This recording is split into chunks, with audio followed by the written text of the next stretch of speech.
Saudara sekalian, hari ini kita sampai kepada Katekismus Minggu yang ke-46. Seperti biasa, saya akan membacakan pertanyaannya, lalu Bapak Ibu sekalian membacakan jawabannya secara bersama-sama. So, demikian pertanyaan Katekismus kita pada minggu hari ini. Apa permohonan kedua dalam doa Bapa kami dan mengapa kita mendoakannya? Silakan. Permohonan kedua adalah datanglah kerajaan-Mu. Lewat permohonan ini kita berdoa agar kerajaan setan dihancurkan sehingga kerajaan anugerah dapat diperluas dengan kita dan orang lain dibawa dan dipelihara di dalamnya. Juga supaya kerajaan kemuliaan Allah segera datang. Saudara sekalian, minggu yang lalu kita telah membahas permohonan pertama dalam doa Bapa kami, yaitu dikuduskanlah namamu. Yang berarti bahwa Allah adalah pusat dalam doa dan dalam seluruh hidup kita. So, ini merupakan perlawanan dari natur dari manusia berdosa yang menjadikan diri sebagai pusat. Maka dalam doa Bapa kami kita diajarkan untuk menjadikan Allah sebagai pusat dalam kehidupan kita. Permohonan kedua dalam doa Bapa kami adalah datanglah kerajaan-Mu. So, datanglah kerajaan-Mu bukan berarti bahwa Allah belum atau tidak memerintah atas umatnya dan alam ciptaannya. Saudara, Allah masih dan sedang memerintah atas alam ciptaannya. Saudara, Allah mengendalikan seluruh ciptaannya. Tetapi maksudnya adalah dari datanglah kerajaan-Mu adalah bahwa kerajaan kasih karunia atau kerajaan anugerah Allah. Saudara, kita berdoa agar Roh Kudus bekerja dalam hati manusia untuk memampukan kita menginginkan dan juga melakukan apa yang menyenangkan hati Allah.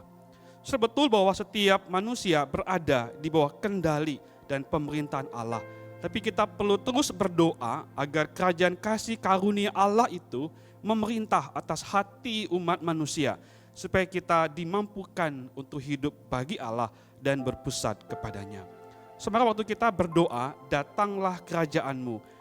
Kita sedang memohon kepada Allah supaya kerajaan kasih karunia itu memerintah dan menguasai hati umat manusia yang telah tercemar karena dosa, untuk kita dimampukan mengingini dan melakukan hal-hal yang berkenan di hadapan Allah.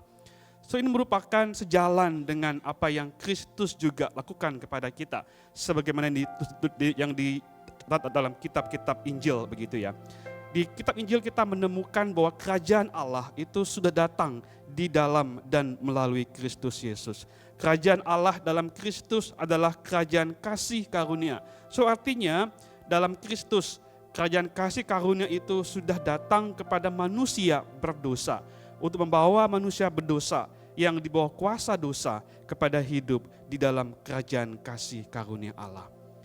Di sisi yang lain, datanglah kerajaan-Mu, kita berdoa supaya apa? Menunjukkan pada kita bahwa dosa itu masih ada dalam dunia dan masih bekerja dalam hati manusia. So, artinya masih banyak orang-orang yang belum mendengar dan mengalami kerajaan kasih karunia Allah, atau mereka masih hidup di dalam dosa. Hati mereka masih tercemar oleh dosa.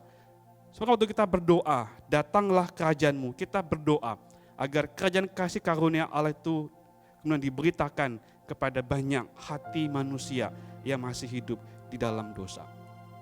Dan di saat yang bersamaan kita juga perlu terus berdoa dan waspada, berhati-hati terhadap tipu daya iblis yang terus menerus menarik, membuat hati kita menyimpang dari Tuhan, menyimpang dari Allah. Kita perlu berdoa supaya kasih karunia itu memampukan kita untuk hidup di dalam kebenaran Tuhan.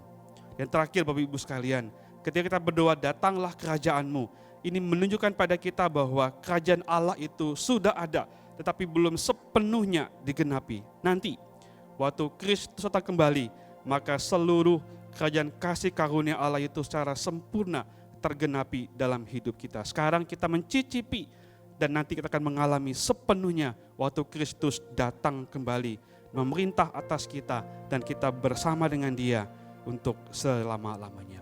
Kiranya Tuhan memberkati kita. Amin. Mari kita bangkit berdiri.